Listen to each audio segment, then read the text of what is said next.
What's up, guys? My name is Cody, and I'm playing guitar for NewSong. All right, and by the way, these dudes are awesome. So, this gentleman has graciously agreed to give me a quick rig rundown before the concert tonight. So we're gonna start with the guitars, and so what have we got here? Sweet. So, this is I think, 2018 or 19 custom shop 59. I think they call it the 59 Closet Classic, and it's like racing green. That's kind of the color. For some reason, it had this plate on it when I bought it. I've not replaced it, so it's got the tortoise cover, which is unique. It's pretty dope. It's pretty cool in itself, and so yeah, it sounds great. I'll give you a little. Yeah. It does the out of phase thing really, really nicely.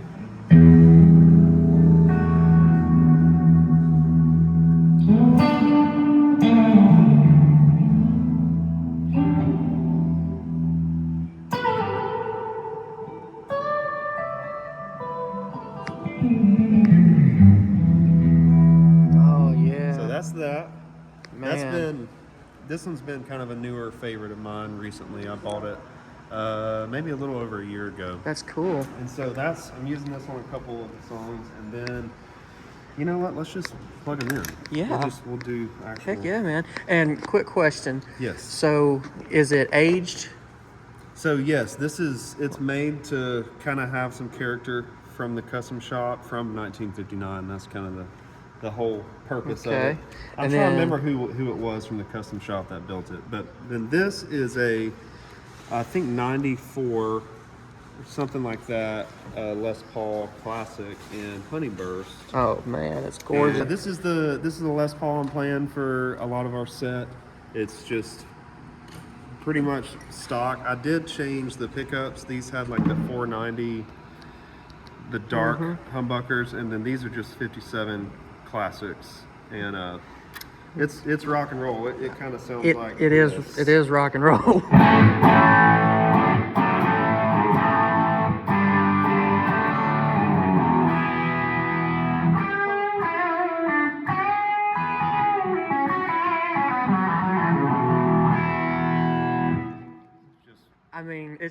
This is the quintessential rock and roll guitar. Yes, it is. Yes, it is. I mean, it does it all, man. I mean, there's a jazz song that we do for Christmas tour, and I'll even use this neck pickup and kind of get some jazzy.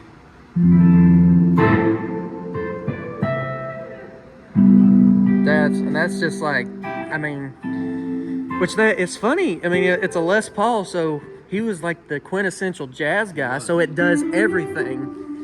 And is it like a 50s or 60s style neck? It is the slimmer 60s neck, although I will say I like both. I've played both. I only have one Les Paul, but this one's a little sentimental.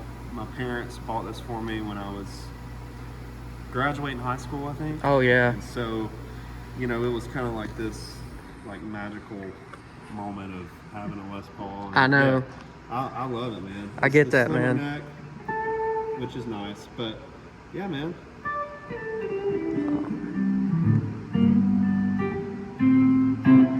It just does the Les Paul thing. It does.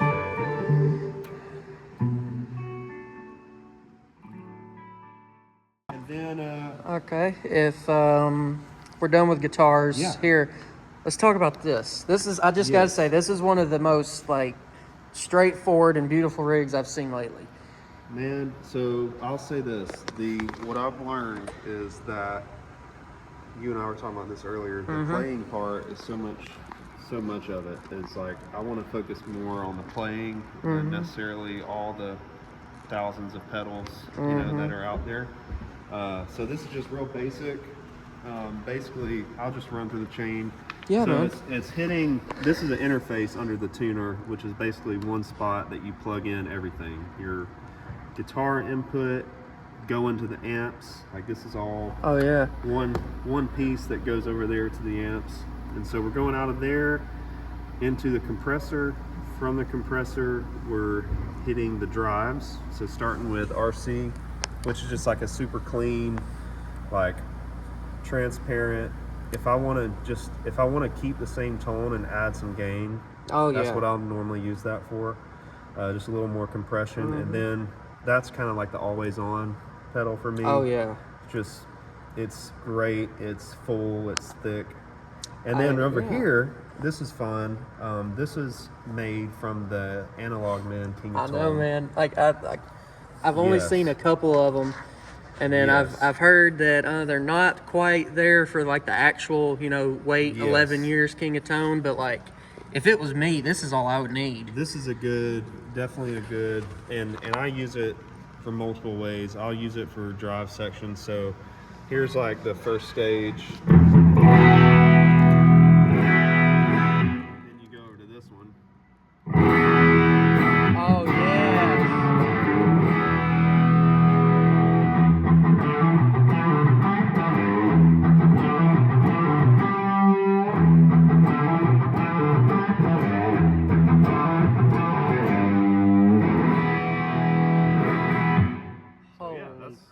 That's all it is, just another stage of drive. Dang, man. And then from there, we're going to volume. I've done it both ways, volume before drive, volume after drive. It's just depends on what you want. I probably could go back the old way and not tell much of a difference because I'm not doing a ton of swells. Yes, sir. But then there's volume, and then after the volume, we come over to the HX. The HX is cool how I have it set up. It's just for effects. I did use it as amps for a little while, but I'm an amp guy. Oh so yeah, I actually did think that I saw the stomp, and I'm like, okay, he's a stomp guy. Yep. So just for a couple different settings, I've got like a couple different choruses on there, and a reverb, which is just like nice all around. But I'll just kind of cycle through. Here's the chorus. Oh, it's so lush.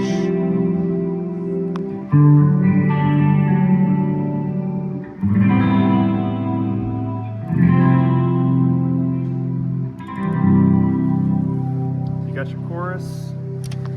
Then this is just like a nice little verb.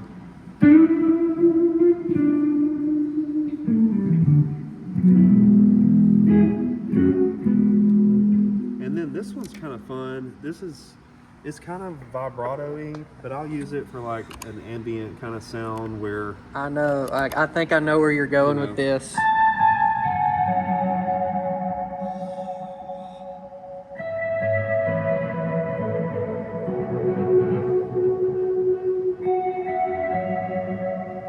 So kind of give you that, that effect. That is so cool. And then, delay is straightforward. Just...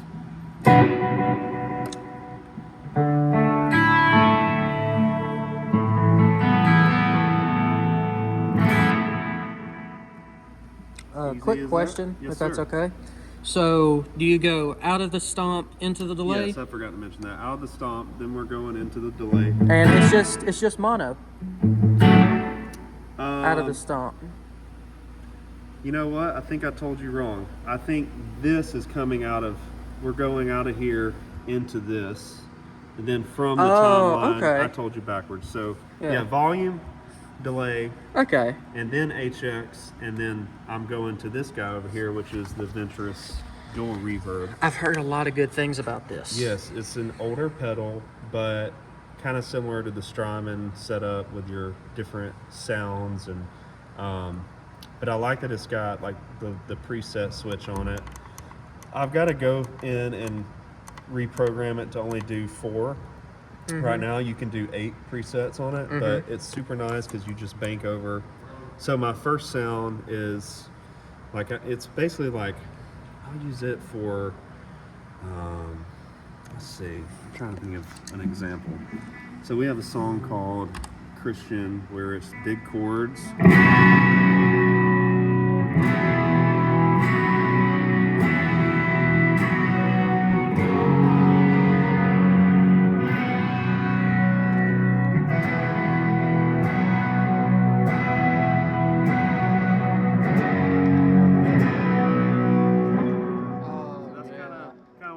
For, and then I have one more preset that I'll use on it. When we get to kind of the bridge section of Arise My Love, I have this kind of traily thing where when it goes minor, It's just kind of, it trails off. Where'd it go? I hate when that happens. Did my battery die? Let me see.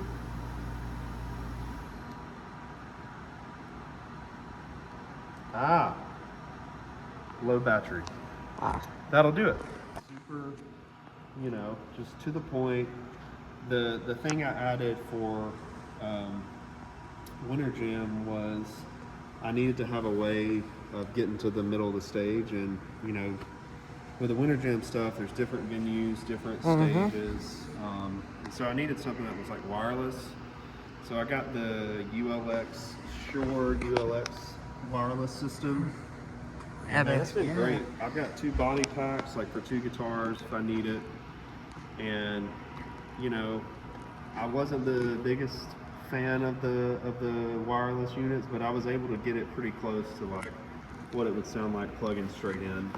Just a couple different mods like on the unit itself, like the clip gain and all that. But yeah, man, it works great. And then we were talking earlier about this little guy. I've only seen this tuner on one other board. Yes. And I've heard very good things about it. Dude, tracks very well is what I've heard. Very accurate, and I'm that interface that's under it has a tuner out. So that's where it's going. Okay. So it's going to the interface, so it's always on. It just stays on. Yeah, man. And then I want to tune, I just bring the volume down. Then you have a one spot underneath for power, and this little fancy splitter doodad to splitter to power the wireless. My wireless unit too, man. All right, well, that, and then 2 cables, so stereo out. Now we go to the fun part. This is where the fun begins. Yeah. So the fun part of it. Actually, you want to talk about the brown box first? Yeah. Because that's pretty cool.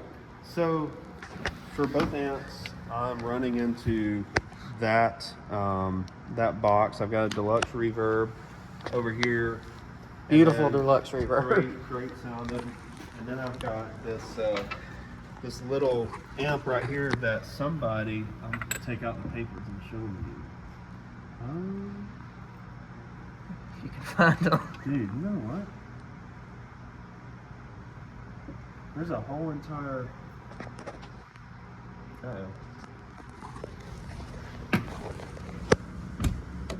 Well, that's weird. Anyways, let me pull this out.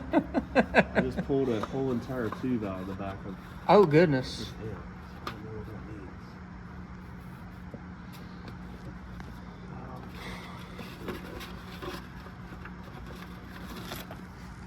means. This little guy is made. Sorry.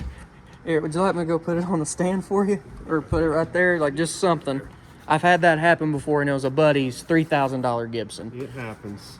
So this is a A700 organ reverb amp that somebody converted into a guitar amp, and so I had a friend draw schematics for me, so I have like copy and reference of what it is when it needs to be worked on. And I just hope it still works. I hope nothing just like. I'm gonna have to look at it. That's weird. So yeah, man, that's pretty much it. And then what you're using for mics? They look like SM57s. Yes, just 57. Just 57s. Yes, sir. That's it. They're back. They're back in there. You can't really see them because it's dark, but kind of hidden. And I think it's also vibrato channel. Get that? It's extra half of a preamp tube. Yes. Yeah, man. A lot of people love the vibrato channel. It's not even for the vibrato. Not even for the vibrato. Just the sound of the circuit itself. Yeah. Yeah, man. That's yeah, pretty man. much it, dude. Then got a nice simple selection of picks. Play slide. That's cool. Yes, sir. I was gonna play slide on one of our songs tonight, but we ended up cutting it. So I don't need the slide anymore. But I do love playing slide. Oh guitar. yeah. It's one of my favorites. Derek Trucks fanboy right here. Yep. He's the best. He's the best of the best. He's well, the man. goat, man. Man, you don't know how much I really do appreciate this. Thank you, bro. Man, I hope that maybe this will be the first of many. Yeah. As far as the gear nerd side of me. That's right. I'm definitely And then we were just talking earlier, playing is a little more important, but this stuff is still fun. It's still fun. And it matters a little bit. oh, the box. We haven't talked about the brown box. Yeah, the box, real quick. Real quick. Let's talk through that. So that is a voltage like regulator, and what I found is that a lot of these tube amps that were built, even this one being in the 90s, you know, standard was like 118, maybe a little even, a little less. Even now with modern wiring, we've moved up to like 122. Some venues are even like pushing 124. So this, I'm able to reduce the volts that are coming out to the amps down to 115, 116, so I can save the tube life, preserve the tubes, use the amps longer. That's pretty much what that is. One thing that every guitar player wants across the board all the time is reliability. You don't want to get to the gig and find out that you blew a speaker, blew a tube, did something. In your amp, like mine There's was. two. So wait, what, did it fall out, or was it just Sure. laying there? I'm gonna have to look at it and figure that out. Okay. Well, Not sure. but yeah, man. I mean, this is a sweet rig. It's I think it's very travelable. I don't like it's not too much. It's not too much. It's enough to get the job done, but do it very Do it well. too, you know, and So- not sacrifice. Like it's still consistent, and it's real amps, which are just Oh yeah. awesome. Yeah, man. And Pretty much it. then we didn't talk about this when he put it in the case. What's that one called? Oh yeah. The So gold one? is called a Indie Custom Jazz Master, and it is a kind of a P90 style guitar, and it sounds great. Gets the job done. There's that tube Yep. playing Okay. in the case. Yeah, I am missing a tube. Huh. Weird. That's weird that it just fell out like that. And it worked still. It does? Yeah, it was working. Huh.